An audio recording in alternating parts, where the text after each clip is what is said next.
અને સમૃદ્ધિવાન ઘર નહીં, બધું છોડીને પરમાત્માના શરણમાં જવાની વાત સ્વયં પરમાત્મા પોતે કહે, સર્વધર્માન પરિત્યજ્ય મામેકમ શરણમ વ્રજ. તું બધું મૂકીને મારી પાસે આવી જા, અને જો તું બધું છોડી અને મારી પાસે આવીશ ને તો પછી તારે તારી ચિંતા નહીં કરવી પડે. અહમ ત્વામ સર્વ પાપેભ્યો ભોક્ષયિષ્યામિ મા શુચા. આ બધું જ તને હું આપી દઈશ. પરમાત્મા પાસે જવું તો કેમ જવું એની અહીંયા વ્યાખ્યા અહીંયા વિદુરજી મહારાજ પાસે આપણને મળે છે કે ભગવાન પાસે જવું હોય તો બધું છોડીને ભગવાન પાસે જવું. પણ આપણે તો બધું હારે લઈને જઈએ. ભગવાનને દર્શન કરતા હોય તો હાથમાં મોબાઈલ હોય, પાછું આમ પકડો, સમજાતું જ નથી. પ્રભુ પાસે જઈએ તો બધું છોડીને જઈએ. ઈશ્વર પાસે જઈએ બધું જ છોડી દઈએ. પ્રભુ પાસે આપણે એમના થઈને જઈએ.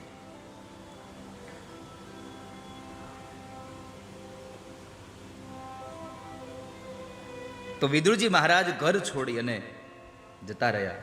ભગવાનના એવા અનન્ય ભક્ત હતા વિદુરજી મહારાજ. પરમાત્માના અનન્ય ભક્ત છે. ભક્ત પાછો જ્ઞાની પણ હોય, ભક્ત શ્રદ્ધાવાન પણ હોય. જ્ઞાની પાછો ભક્ત હોય એવું જરૂરી નથી. જ્ઞાન થઈ જાય એટલે ભક્તિ થઈ જાય, ભક્ત બની જાય એવું ન હોય. ક્યારેક ક્યારેક એવું પણ બને, જ્ઞાન આવે એટલે અભક્ત પણ થઈ જવાય. કારણ કે જ્ઞાનનો અહંકાર, જ્ઞાન આવે ત્યારે હારે અહંકાર લઈને આવે છે. લક્ષ્મી આવે ત્યારે અહંકાર લઈને આવે છે.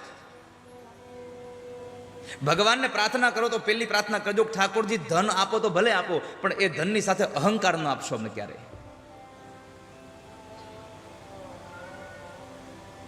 નહીં તો ધન થયા પછી આપણે નીચું જોતા જ નથી. હું કામ નીચું જોઉં? મેં ક્યાં કોઈને માર્યા છે? અરે પણ માર્યા નથી, જરા જો, ન કે તું પડી જઈશ.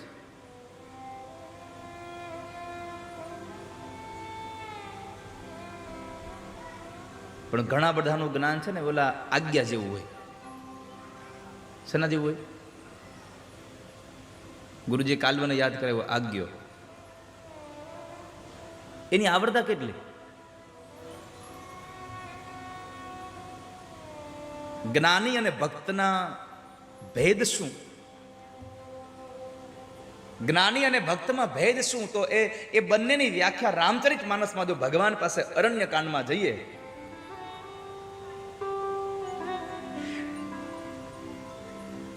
તો અરણ્ય કાંડમાં ગુરુજી ભગવાને સ્વયં ભગવાન પોતે એ જવાબ આપે છે.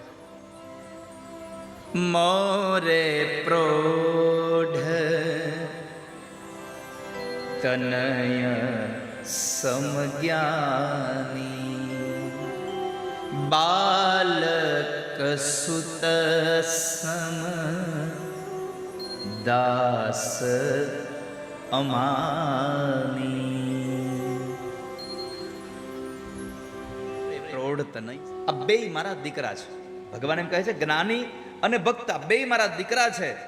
જ્ઞાની છે એ મારો મોટો દીકરો છે, અને ભક્ત છે અમાની જે ભક્ત દાસ છે, એ બાળક છે, એ મારો નાનો દીકરો છે.